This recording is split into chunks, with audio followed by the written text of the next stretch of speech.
नमस्कार, आप देख रहे हैं सी न्यूज भारत और मैं हूं आपके साथ आकांक्षा यादव। वक्त हो चुका है न्यूज बुलेटिन का और आज इस न्यूज बुलेटिन में हम जानेंगे कि अमरोहा में क्यों किया गया पुलिस बल तैनात, अयोध्या में दो पक्षों में क्यों हुई मारपीट और ओडिशा में पुलिस ने किस पर की कार्रवाई। ये सब जानेंगे विस्तार से, तो चलिए निगाह डालते इस वक्त की खास खबरों पर। अमरोहा जनपद में आज बीएड की परीक्षा 2 पाली में आयोजित हुई, जिसके बारे में कड़ी सुरक्षा के इंतजाम किए गए। एसपी पूनम ने जानकारी देते बताया कि हर एक के कहने पर उनकी तरफ से पुलिस बल तैनात किया गया, किसी भी तरह से वहां पर अव्यवस्था ना फैले और कोई भी अशांति की पीड़ा उत्पन्न ना हो, इसलिए उन्होंने वहां पर पुलिस बल तैनात किया था।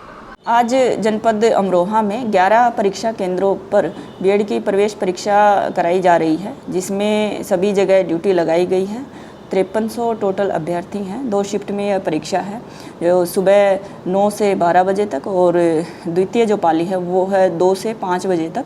और सभी जगह राजपत्रित अधिकारी स्वयं राउंड पर हैं और हम और डीएम साहब भी राउंड लेकर सब चेक कर रहे हैं और बहुत ही पारदर्शिता से, और हर जगह जो वीडियोग्राफी के लिए सीसीटीवी कैमरे लगे हुए हैं उनमें से भी हर जगह हम स्वयं मॉनिटरिंग किए हुए हैं। पारदर्शिता से परीक्षा का संपन्न कराई जाएगी। अमरोहा से सीनू संवाददाता गौरव श्रीमाली की रिपोर्ट। मिल्कीपुर क्षेत्र में बिना बारिश के किसानों की फसलें बर्बाद हो रही थी कि अचानक रविवार को सुबह से ही मौसम ने अपना रंग बदल दिया। तेज बारिश के चलते किसानों के चेहरे पर एक बार फिर से खुशी देखने को मिल रही है। ग्रामीणों ने अपनी खुशी जाहिर करते हुए कहा कि पिछले 1 महीने से बरसात नहीं हुई थी और कोरोना काल के चलते हम लोगों के पास इतने पैसे भी नहीं हैं कि हम लोग ट्यूबवेल से अपने खेत में पानी लगा सकें। समय से किसानों को विद्युत भी नहीं मिल पा रहा है कि विद्युत से ही धान की सिंचाई कर सकें। किसानों का कहना है कि ये जो आज जोरदार बारिश हुई है, ये हमारी फसल के लिए सिर्फ पानी ही नहीं बल्कि सोना बनकर बरसी है। अयोध्या से सीनू संवाददाता सुनील तिवारी की रिपोर्ट। शिव बहादुर गोस्वामी पुत्र स्वर्गीय राम केवल निवासी ग्राम खरिका सैदपुर थाना मवई के निवासी हैं, जिनके पूरे परिवार को विपक्षी राजेंद्र प्रसाद गोस्वामी ने पूरे परिवार के साथ जमीनी विवाद को लेकर फावड़ा, कुदाल, बल्लम से बुरी तरह से मारा व अपनी लाइसेंसी बंदूक से गोली मारने की धमकी दी। पीड़ित का आरोप है कि घर की महिलाओं के साथ छेड़खानी की, महिलाओं को निवृत्त कर उनकी इज्जत पर हाथ डाला। पीड़ित का कहना है कि विपक्षी बहुत की मनबड़ व दबंग प्रवृत्ति के हैं, जो लगातार जान से मारने की धमकी दे रहे हैं। क्या नाम है आपका? हमारा शिव बहादुर। कहाँ रहते हो? खरिका। क्या हुआ आपके साथ में? सर, हम ज़मीन लिए थे घर के लिए, घर के पीछे हमने छोड़े थे 6 मीटर। उसका अपना कि हमारे पास ज़मीन नहीं, हम अपना कोई घटना घटेगा तो हम अपने में मूंद लेंगे या गाड़ लेंगे, कुछ भी करेंगे। उस ज़मीन के विवाद हमको साहब, जिसका हमारे बगल ज़मीन था वो घेर के हमको साहब मारे फरवा कुदार से। उस ज़मीन कब्जा भी कर लिया, हमारा नींव भी खोदने लगे। उसके बाद पूरा घर मिल के हमारी औरत को, हमारे महतारी को, हमारे भाई को, हमको कुदार फारुआ से लाइसेंसी बंदूक निकाल लिए थे कि दाग देंगे, जान से मार दीजिए। किसने मारा है? राजेंद्र प्रसाद और सनाब हृदय राम बाप का नाम सर, और उनके भाई सुरेंद्र प्रसाद और जोगिंदर प्रसाद, अजय कुमार, विजय कुमार। क्या नाम है आपका? हमारा नाम शिव बहादुर सर। कहाँ रहते हो? खरका सर। कहाँ पड़ता है खरका ये? खरका साहब ये बरगतपुरा के बगल, गोड़ियनपुरा के बगल सर, सैदपुर मौजा सर। और साहब मुकदमा साहब हमारे न थाने में सुनवाई भाई सर, न हमारे चौकी में सुनवाई भाई सर। हम बच्चे अपना परिवार लिए भागे हैं और कप्तान किया गया सर, हम मुकदमा कराए, उसका भी कोई सुनवाई नहीं। घर द्वार से छोड़े भागे हैं सर। हम बहुत दंड दिए हैं। आज भी धमकी दे रहे हैं कि दाग देंगे, सुलह करिए, जबरदस्ती सुलह के लिए हमको मना ही लगा रहे हैं। रात रात हमारे पास मना ही भेजते हैं कि उसको जबरदस्ती पकड़ के सुलह करिए, अंगूठा लगवाइए। कौन सुलह करने के लिए कह रहा था? राजेंद्र प्रसाद, जोगिंदर प्रसाद, जोगिंदर प्रसाद, सुरेंद्र और राजेंद्र प्रसाद। पुलिस कुछ नहीं सुनवाई कर रही? कोई सुनवाई साहब नहीं की, आज तक हम लोग भागे हैं, कोई सुनवाई साहब नहीं किया। कप्तान के साथ साहब फिर भी कोई सुनवाई नहीं हुई सर। क्या नाम है आपका? सहला देवी साहब। कहाँ रहती हो? खरिका। क्या हुआ आपके साथ में? हमारे साथ में साहब राजेंद्र अरुआ से कुदार से मारी ने लाइसेंस घर में बंदूक है कि उठा लो, घर भर के दाग दियो और छुट्टी मिल जाए। हमारी पतों के साया खोल के साया तन बांस खोसे जात रही, सब जने घर पर जुट कर बहुत मारी ने, विधवत मारी ने, हमका खुरपी से मारी ने। सरकार हमार मूड दिवाली में लड़ावत ने खटर खटर। लड़किन के मारी ने जवान साहब, कपड़ा सब फाट गया है, गैर कपड़ा का कह दी ने, बस मारी ने खेत मारी ने, कुछ और कंधे पर मार दी ने। एक लड़की वही पर साहब, उसका हाथ नहीं उठा साहब। इतना से मारी ने सब मर्द है, मारी ने जुट के मेरू है, मारी ने साहब हमारे पीछे कोई बोले वाला नहीं रहा सरकार। अयोध्या से सीनू संवाददाता सुनील तिवारी की रिपोर्ट। मिर्जापुर में गंगा के जलस्तर में लगातार हो रही बढ़ोतरी के कारण गंगा के किनारे के गांव में बाढ़ का पानी घुस गया है। सदर तहसील में चीढ़ी इलाके के हरसिंहपुर गांव के दर्जनों घरों तक बाढ़ का पानी पहुंच गया है। इससे पहले गंगा के किनारे किसानों की सैकड़ों एकड़ की फसल बाढ़ के कारण बर्बाद हो चुकी है। खेत में किसानों ने सब्जी और फसल बोए था जो बाढ़ के कारण डूब चुका है। बाढ़ की वजह से स्थानीय लोगों की मुसीबत बढ़ गई है। गांव में रोजमर्रा के कार्य बाढ़ के पानी में ही गांव के लोग कर रहे हैं। वहीं बाढ़ में मौजूद पानी के हैंडपंप भी इस बाढ़ में डूब चुके हैं। गंगा में बाढ़ की वजह से कर्णावती नदी में भी बाढ़ आ गई है, जिसकी वजह से अकोड़ी के पास अकोड़ी बबुरा मार्ग बंद हो गया है। नाम आपका? संजय सिंह। किस गांव के हैं? क्या दिक्कत हो रही है? गंगा जी की स्थिति क्या है? अरे बाढ़ आ गया, सब बुड़ रहा है, कोहड़ा तोड़ने जा रहे हैं। कितना नुकसान हुआ है? अरे बहुत नुकसान हो चुका, कम से कम 200 बीघा। अब खेत में घरों तक पानी क्या स्थिति है? घर तक पहुंचने वाला है। इसी तरह बढ़ता रहा तो क्या दिक्कतें होंगी? सब दिक्कत हो, गुरु वर्धा मनाई सबको दिक्कत होगा। जिला प्रशासन आया आप लोग को कुछ कहा या अलर्ट किया? कुछ नहीं किया, नहीं आया। भैया आपका? हमारा नाम राजदेव यादव है। ये क्या दिक्कतें हो रही है? कहाँ से पानी आया है? क्या कर रहे हैं आप लोग? अरे गंगा का पानी आया है और यहाँ पर नावों को व्यवस्था नहीं है और जो भी सामान है उसको ऊंचे जगह पर ले जा रहे हैं, रख रहे हैं सुरक्षित जगह पर। क्या क्या नुकसान हुआ है आप लोगों का? अरे जो फसल हुआ है वो तो नुकसान ही हो गया है। अब भूसा दाना जो पहुंच रहा है, जो बच रहा है ना, उसमें भी घर में पानी घुस रहा है तो वो भी बह जाएगा।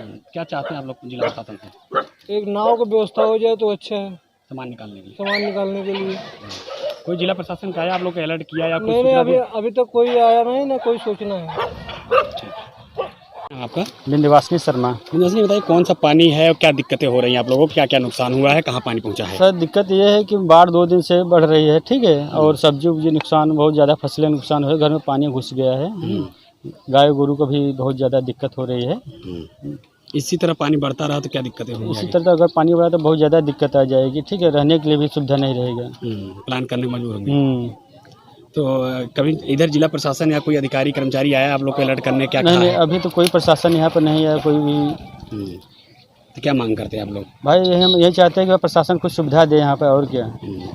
तो कितना मतलब नुकसान हुआ होगा फसल या? अरे फसल तो बहुत ज़्यादा नुकसान हुआ है, सब डूब गए, सब एकदम फसल डूब गए गंगा नदी की वजह से। मिर्जापुर से सीनू संवाददाता अनीश कुमार की रिपोर्ट।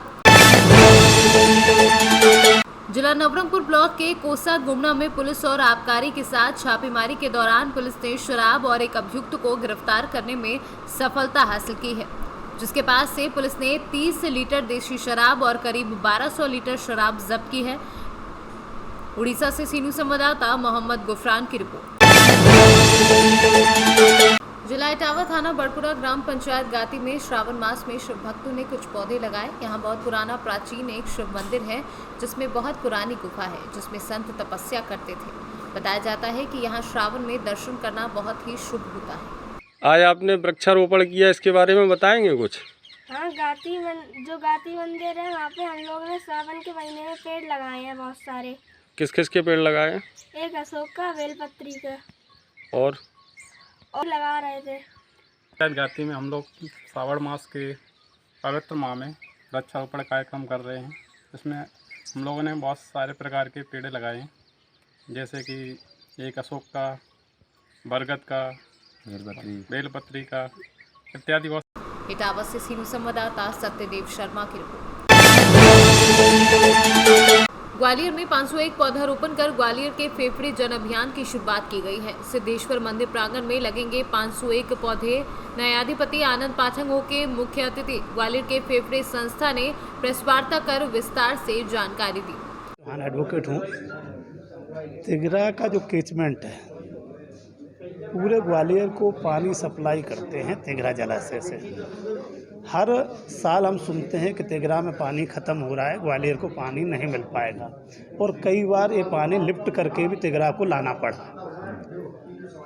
और ये सब हो इसलिए रहा है कि उसका जो कैचमेंट है उसमें बारिश नहीं हो रही थी।